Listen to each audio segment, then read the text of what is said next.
తెలంగాణ రాష్ట్ర BRS party working president ఢిల్లీకి గత వారం రోజుల్లో రెండుసార్లు వెళ్ళడం జరిగింది. ఈ రెండుసార్లు కేవలం అరెస్టు కాకుండా ఉండడానికి మాత్రమే ప్రయత్నాలు చేస్తున్నారు ఢిల్లీ వేదికగా అంటూ కాంగ్రెస్ అయితే ఆరోపిస్తున్నట్టు పరిస్థితి. మనతో పాటుగా మాట్లాడడానికి బీఆర్ఎస్ పార్టీ సీనియర్ నాయకులు ఎక్స్ ఎంపీ బోయినపల్లి వినోద్ కుమార్ ఉన్నారు. ఏంటి సార్ ఢిల్లీ వేదికగా కావాలనే అరెస్టును ఆపించుకోవడానికి తిరుగుతున్నారని కాంగ్రెస్ ఆరోపణలు చేస్తూ ఉంది. ఎంతవరకు నిజమంటారు? ఈ మాటలు నేను తీవ్రంగా ఖండిస్తున్నాను. ఒకటి కాంగ్రెస్ వాళ్ళని అడుగుతున్నా, దేవని అట్లా పోతే ఎవరి దగ్గర పోవాలి చెప్పవని. ఇప్పుడు బీజేపీ వాళ్ళు అంటారు కాంగ్రెస్ టీఆర్ఎస్ ఒకటి అంటారు, కాంగ్రెస్ వాళ్ళు అంటారు బీఆర్ఎస్ బీజేపీ ఒకటి అంటారు. కాబట్టి ఇవన్నీ కూడా పసలేని వ్యాఖ్యానాలు, వాటి పట్ల స్పందించడం అవసరం లేదు. ఇంకా ఇప్పుడు సన్నాలకు వడ్ల విషయంలో మాట్లాడుతూ ఉన్నారు. సన్నాలకు వడ్లు ఖచ్చితంగా మేము బోనస్ ఇస్తాము సన్నాలకు అనేటువంటి మాట మాట్లాడుతూ ఉన్నారు. దానిలో ఏమైనా నిజం కనబడుతుందో ఈ రైతు రుణమాఫీ, రైతు భరోసా వీటి విషయంలో ఎట్లా ముందుకు పోదలుచుకుంది బీఆర్ఎస్ పార్టీ? నేను ఇంతమంది పత్రికా విలేకరుల సమావేశాలు చాలా స్పష్టంగా చెప్పినాను. కాళేశ్వరం ప్రాజెక్టు లేకుండానే రైతులు ఇంత పంట పండించిందని చెప్పి నిన్న రేవంత్ రెడ్డి గారు వ్యాఖ్యానించారు. అది కరెక్ట్గా అది రేవంత్ రెడ్డి గారు నేను చెప్పినాను.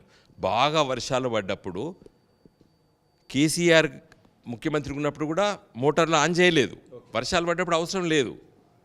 అదే ఈసారి బాగా వర్షాలు పడ్డాయి కాబట్టి కాళేశ్వరం ప్రాజెక్టు అవసరం పడలేదు. కాళేశ్వరం అంటే మేడిగడ్డ, అన్నారం, సుందిల్నే కాదు. మీరు మొన్న జూన్ జూలై మాసంలో ఇప్పుడు వర్షాలు తక్కువ ఉన్నప్పుడు ఎల్లంపల్లి నుంచి తీసుకొచ్చి మిడ్ మానేరులో నీళ్ళు నింపినరు. ఇదే మోటార్లు పెట్టి, కాళేశ్వరం మోటార్లు పెట్టి నింపినరు. కాబట్టి దీనిపైన సంపూర్ణమైన అవగాహన లేదు ఇంకా ముఖ్యమంత్రి గారికి. కొంచెం తెలుసుకుంటే బెటర్. తెలంగాణ రాష్ట్రంలో ఈ 11 నెలల పరిపాలనకు సంబంధించినటువంటి విషయంలో ఏం మార్పులను మీరు చూస్తూ ఉన్నారు ఇప్పుడున్నటువంటి ఈ 11 నెలల ఇందిరమ్మ రాజ్యం ప్రజాపాలనలో? ఇప్పుడు రేవంత్ రెడ్డి గారి ఈ 11 మాసాల పరిపాలన లోపల ఒక్క వాగ్దానాన్ని, ఒక బస్సులు ఫ్రీ లేడీస్కి తప్పితే ఒక్క పని కూడా ఇంతవరకు అనేది చేసినట్టయితే నేను కాదు, యావత్తు తెలంగాణ ప్రజలు చెప్తున్నారు. కాబట్టి పనే చేయలేదు ఈ 11 మాసాలు. BRS party working president arrest ఖాయం, బాంబులు పేలబోతున్నాయి, దీపావళి ముందే అరెస్టులు ఉంటాయంటూ పొంగులేటి శ్రీనివాసరెడ్డి, అటు పీసీసీ ప్రెసిడెంట్, కాంగ్రెస్ పార్టీ నేతలందరూ కూడా పలుమార్లు చెప్పడం జరిగింది.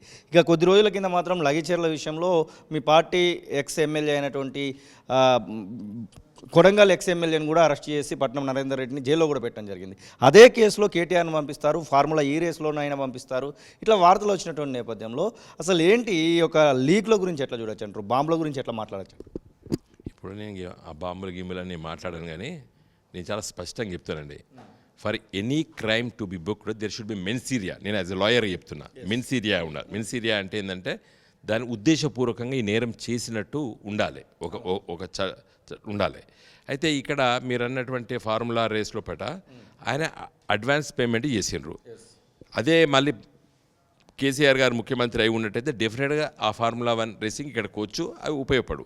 ఇప్పుడు ఆ ఇచ్చినటువంటి డబ్బులో మళ్ళీ వాపస్ వచ్చి కేటీఆర్ గారు ఆ డబ్బులో ఏమైనా భాగస్వామ్యం ఉండి ఉంటే కేసు బుక్ చేయొచ్చు. Otherwise case impossible. దాంట్లో ఆ కేసు పెట్టడానికే వీలు లేదు. దాంట్లో ఇప్పుడు ఫర్ ఎగ్జాంపుల్ మీరు ఉన్నారు, ఒక ప్లాట్ కొనడానికి అడ్వాన్స్ ఇస్తారు. మీరు ఇంటికి పోయిన తర్వాత మీ ఆవిడ కొనొద్దు ఉంటుంది, వాడి దగ్గర పోయి మళ్ళీ అంటే నేను ఇయ్యను పో పైసలు, నువ్వు అడ్వాన్స్ ఇచ్చిన పో అంటారు. నీ పైసలు ఉడగొట్టుకున్నావు తప్పితే నువ్వు నేరం చేయలేదు కదా. ఇది అంతే. ఈ ఏదైతే పట్నం నరేందర్ రెడ్డి రిమాండ్ రిపోర్ట్లో కేటీఆర్ పేరును ఇంక్లూడ్ చేయడం జరిగింది. ఆ ఇంక్లూడ్ చేసినటువంటి నేపథ్యంలో మీరు ఒక అడ్వకేట్గా ఉన్నారు కాబట్టి అసలు ఏంటి ఇలాంటి రిమాండ్ రిపోర్ట్లలో పేర్లు వచ్చినప్పుడు చట్టం పరంగా ఎట్లాంటి శిక్షలు పడే అవకాశం కనబడుతుంది? ఎవిడెన్స్ యాక్ట్లో కన్ఫెషన్ బిఫోర్ పోలీస్ అది not admissible in law. Police వాళ్ళ ముందు చెప్పింది అడ్మిసిబుల్ కాదు. నేరస్తుడు వాడు కొట్టి ఏదైనా చెప్పిస్తారు. కాబట్టి చట్టం ఏం చెప్తుందంటే confession before police is not admissible in the evidence act. Working president కేటీఆర్ని ఒకవేళ అరెస్ట్ చేసేటువంటి పరిస్థితి వస్తే బీఆర్ఎస్ పార్టీ నుంచి ఎలాంటి ప్రతిఘటన చూడొచ్చు మేము? ఇప్పుడు అరెస్టులు చేయదలుచుకుంటే ఎవడని చేయొచ్చు. ఇప్పుడు నిన్ను చేయొచ్చు, నన్ను చేయొచ్చు, ఏ పని అయినా చేయొచ్చు. అరెస్ట్ చేసిన తర్వాత ఇల్లీగల్ అని చెప్పి కోర్టులు చెప్తాయి, అది వేరే విషయం. కాబట్టి నువ్వు అరెస్ట్ ఎందుకు చేస్తావు అనేది మళ్ళీ తర్వాత ప్రశ్నించాలి. దానికి సుప్రీంకోర్టు చాలా స్పష్టంగా చెప్పింది. ఏం చెప్పింది? Bail is a right, jail is an exception అని చెప్పింది. ఈ మధ్య సుప్రీంకోర్టు జడ్జెస్ చాలామంది వ్యాఖ్యానించారు. కాబట్టి అది రాజ్య పరిపాలన చేసేవాళ్ళు కాబట్టి కేసులు ఇరికించాలంటే దేంట్లోనే ఇరికించవచ్చు. కానీ మీ చట్ట ప్రకారంగా దానికి ఉన్నటువంటి పర్యవసానాలు ఉంటాయి కదా, దాన్ని మేము ఎదుర్కొంటాం, దాన్ని ఆలోచిస్తాం. ఇది బోయినపల్లి వినోద్ కుమార్ ఎక్స్ ఎంపీ చెప్తున్న మాటలు. ఖచ్చితంగా కేటీఆర్ను అరెస్ట్ చేసేటువంటి శక్తి కేటీఆర్ ఎలాంటి తప్పు చేయలేనటువంటి ఆశాభావాన్ని అయితే వారు చెప్తున్న పరిస్థితి. కెమెరా పర్సన్ ఆధార్తో కలిసి శ్రీనివాస్ తొలి వెలుగు, హైదరాబాద్. అసలైన తొలి వెలుగు. ఫాలో వాట్సాప్ @తొలి వెలుగు అఫీషియల్.